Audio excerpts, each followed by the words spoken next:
طرف ریاکاری کا رواج ہو جائے گا. عام اور خاص لوگوں کے لیے فسق و فجور منظور ہوگا. فسق و فجور عام ہو جائے گا. یعنی پریکٹیکلی اس وقت اگر آپ دیکھیں تو چاہے وہ کیپٹلسٹ سسٹم ہو, کمیونسٹ ہو, ڈیموکریسی ہو, ڈکٹیٹرشپ ہو, چاہے معاشرے کا کسی بھی طبقہ ہو, ریاکاری اور منافقت اس قدر عروج پہ ہے. مشرق اور مغرب میں ریاکاری ہے. پوری دنیا میں اس وقت پریزیڈنٹ اوباما یا بش اس سے پہلے جب یہ بکواس کرتے ہیں کہ ہم ایز فریڈم لے کر آ رہے ہیں اور ہم فری ورلڈ ہے اور ہم جسٹس لے کر آ رہے ہیں, اس سے بڑی ریاکاری اور جھوٹ اور کیا ہوگا؟ چینج. ہم چینج لے کر آ رہے ہیں اور ہم بہتری کے لیے چینج کر رہے ہیں. جو قرآن کی وہ آیت ہے کہ جب ان سے کہا جاتا ہے زمین میں فساد نہ پھیلاؤ تو یہ کہتے ہیں ہم تو اصلاح کرنے والے ہیں. بدبخت لوگ. پوری سب ریاکاری ہے. یہ سیاسی نظام ریاکاری ہے, یہ پولیٹیکل سسٹم ریاکاری ہے, یہ اکنامک سسٹم ریاکاری ہے کہ یہ اتنا بڑا بینکنگ سسٹم بنا ہے, ملک میں ترقی ہو رہی ہے, جی ڈی پی 8% اور 6% پہ ہوئی ہے. یہ سب فراڈ.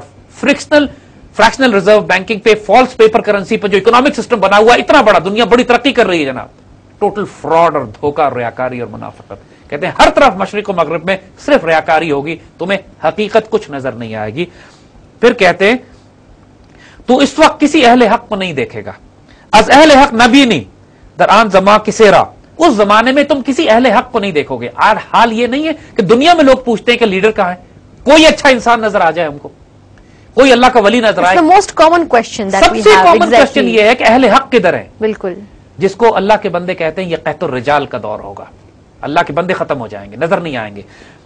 از اہل حق نبینی در آن زمان کسیرا دزواں و رہزنا را برسرے نہان اماما, جو چور ڈاکو ڈکیت ہیں, مسلمانوں کے مال لوٹنے والے ہیں, خیانت کرنے والے ہیں, وہ جن کو اناروں سے دھونا پڑتا ہے, وہ ملک کے سربراہ بن جائیں گے.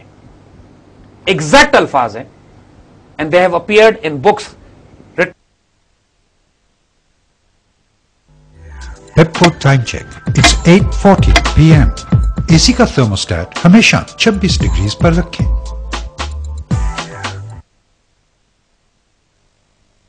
Hundreds of years ago. Truly amazing. Absolutely stunning. Yeah. کہ اہل حق تمہیں نظر نہیں آئیں گے, کرپٹ اور ناپاک ترین لوگ ملک پہ حکمرانی کریں گے. باقاعدہ چور کا لفظ استعمال کیا انہوں نے. تو چور, فراڈ, کرپٹ لوگ وہ ملک پہ حکومت کریں گے. چوروں اور ڈاکوں کے سروں پہ تو دیکھے گا کہ وہ حکومت کر رہے ہوں گے, ان کے سروں پہ دستار رکھی ہوگی, بڑے معزز ہوں گے, ان کو سلوٹ کیا جا رہا, گارڈ آف آنر مل رہا ہوگا ان کو, پر اندر سے ان کی حقیقت کچھ اور ہی ہوگی. اور جھوٹ اور ریاکاری, غیبت, فسق و فجور عام ہو جائے گا, اور قتل, زنا اور برائی بدکاری اتنی عام ہو جائے گی کہ دیکھو کہ اس وقت حال اس وقت قتل کا یہ ہے, اتنا قتل ہوگا. حضور میں احادیث شریف میں بھی ذکر کیا گیا تھا کہ آخری دور میں قتل عام ہو جائے گا. نہ قاتل کو پتا ہوگا کہ وہ مقتول کو کیوں قتل کر رہا ہے, نہ مقتول کو پتا ہوگا کہ مجھے قاتل کیوں مار رہا ہے. اور بدترین زمانہ ہوگا. آج بھی آپ دیکھیے کہ ایک مسجد میں جب ہم یہ پروگرام کر رہے ہیں تو صبح خبر آئی ہے کہ مسجد میں جمعے کی نماز کے وقت دھماکہ کیا گیا اور 100 کے قریب لوگ زخمی اور شہید ہوئے. وہاں پہ کسی کو کچھ نہیں پتا کون کس کو کیوں مار رہا ہے.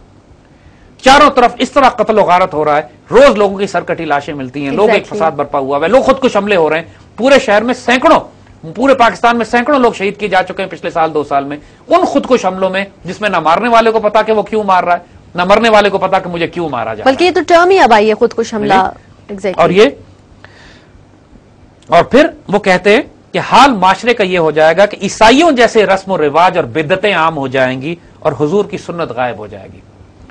اس وقت حال یہ ہے کہ پورے معاشرے میں, چاہے وہ ان کا سوشل آرڈر ہو, چاہے ہماری ویلنٹائن ڈیز ہوں, چاہے ہمارے جو مرضی ہمارا معاشرہ یا نظام ہو, یعنی حال یہ ہے کافر کا کہ وہ سانپ کے بل میں گھستے ہیں تو پوری مسلمان قوم ان کے پیچھے سانپ کے بل میں گھسے گی. یہ بھی حضور نے بتا دیا تھا کہ ایک وقت ایسا آئے گا کہ ہم اس طرح اندھی تقلید کریں گے عیسائیوں کی اور سنت پیغمبری غائب ہو جائے گی.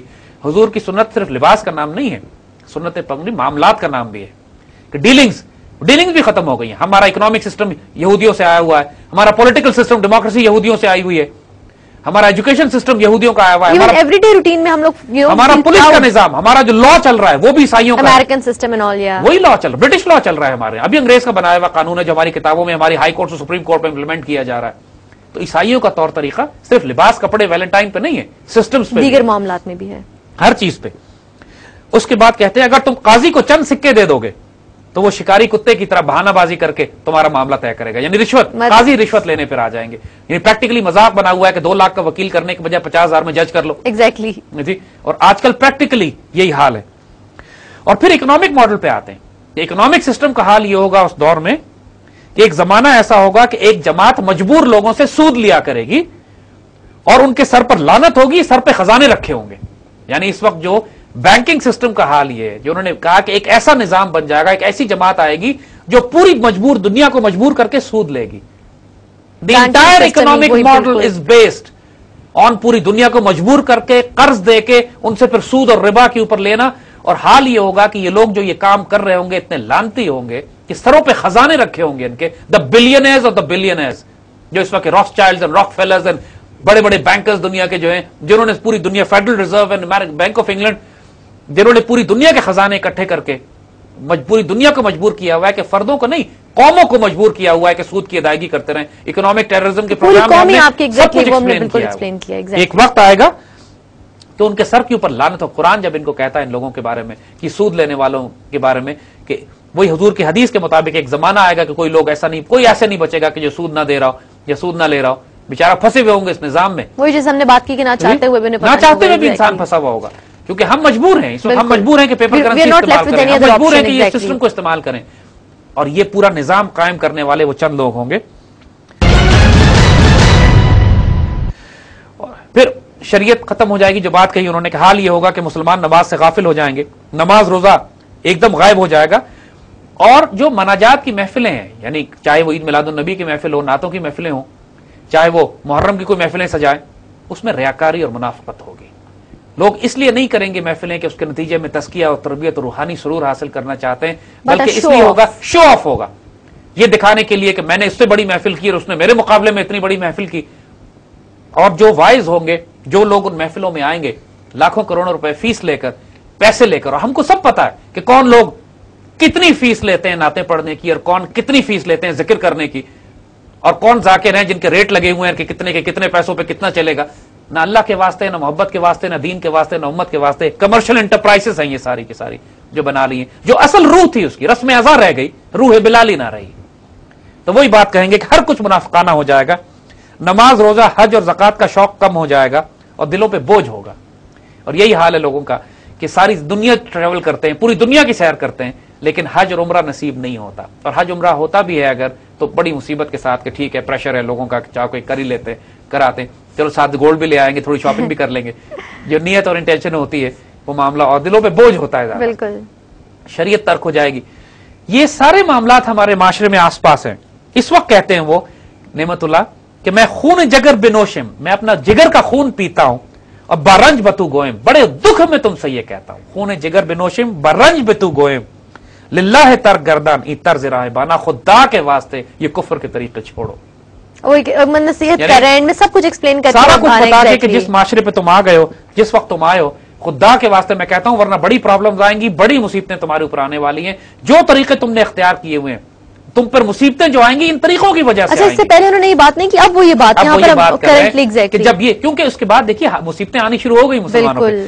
کہتے ہیں اس وقت تم دنیا پہ دیکھو گے, بینی تو عیسوی را برتاخت بادشاہی گرن مومنانہ از ہیلا و بہانہ. اب اس بات پہ آ گئے جو حضور کی وہ حدیث تھی کہ کفار چاروں طرف سے مسلمانوں پر حملہ کریں گے, اس طرح جیسے مسلمان دسترخوان پہ لگے ہوئے کھانے پر کوئی گرتا ہے دشمن آ کے, کہ مسلمان حب الدنیا میں اور کراہیت الموت میں ہوتے ہیں. بالکل بالکل. اور یہاں پر کہتے ہیں کہ اس وقت تم دیکھو گے کہ دنیا پر عیسائیوں کی حکمرانی ہے, امریکنز, برٹش, نیٹو, مطلب اس میں تو کوئی تم یہ دیکھو گے کہ دنیا پہ اس وقت عیسائیوں کی حکمرانی ہے, اور وہ مکر و فریب کر کے, فراڈ کر کے, چالے چل کے, یونائٹڈ نیشنز ریزولوشنز کے ذریعے, WMD کا فراڈ کر کے, میڈیا کے ذریعے مسلمانوں کو گھیرنا شروع کریں گے. ون بائی ون وہ مسلمانوں کو گھیریں گے, ہیلا اور بہانہ کر کے مسلمانوں کے گرد جال بنانا شروع کریں گے. پہلے عراق کے خلاف کہا کہ ویپنز آف ماس ڈسٹرکشن, کچھ نہیں نکلا. پھر کہا انہوں نے, اس سے پہلے افغانستان سے کہا کہ جب القاعدہ یہاں بیٹھی ہوئی ہے, اور یہاں پہ ملا عمر اور افغانستان کے مجاہدین جو ہے, افغانستان کے لوگ جو ہے وہ 9/11 میں یہ لوگ رسپانسبل ہے. ایران کے ساتھ بھی, پھر ایران کے خلاف, پھر اب پاکستان کے خلاف, کہ پاکستان کے ویپن, نیوکلیر ویپن جو ہیں وہ دہشت گردوں کے ہاتھ میں جانے والے, خود دہشت گرد تیار کر رہے ہیں بیت اللہ محسود اور ملا فضل اللہ کے, ان کے ذریعے فساد کرواتے ہیں. پھر بہانہ یہ کرتے ہیں کہ پاکستان کے ایٹمی ہتھیار جو ہیں وہ دشمنوں کے ہاتھ میں جانے والے, مطلب دو اینگل سے وہ مسلسل. اور پوری مسلمان دنیا کی دولت, جو عرب ملکوں کی دولت اور خزانہ تھا, وہ سب کچھ انہوں نے اپنے بینکوں میں, اپنے سسٹم میں رکھ لیا. کہنے حال تم اس وقت یہ دیکھو گے کہ دنیا پر عیسائیوں کی حکمرانی ہوگی, اور ہر بہانے سے وہ مسلمانوں کی دولت پر, مسلمانوں پر قبضہ کرنے کے لیے چاروں طرف سے گرتے پڑتے چلے آ رہے ہوں گے, حملہ کرتے ہوئے آ رہے ہوں گے. اور حال یہ ہوگا کہ ہر جگہ عیسائی مومنوں کو برائی پر اکسائیں گے, حد سے گزر جائیں گے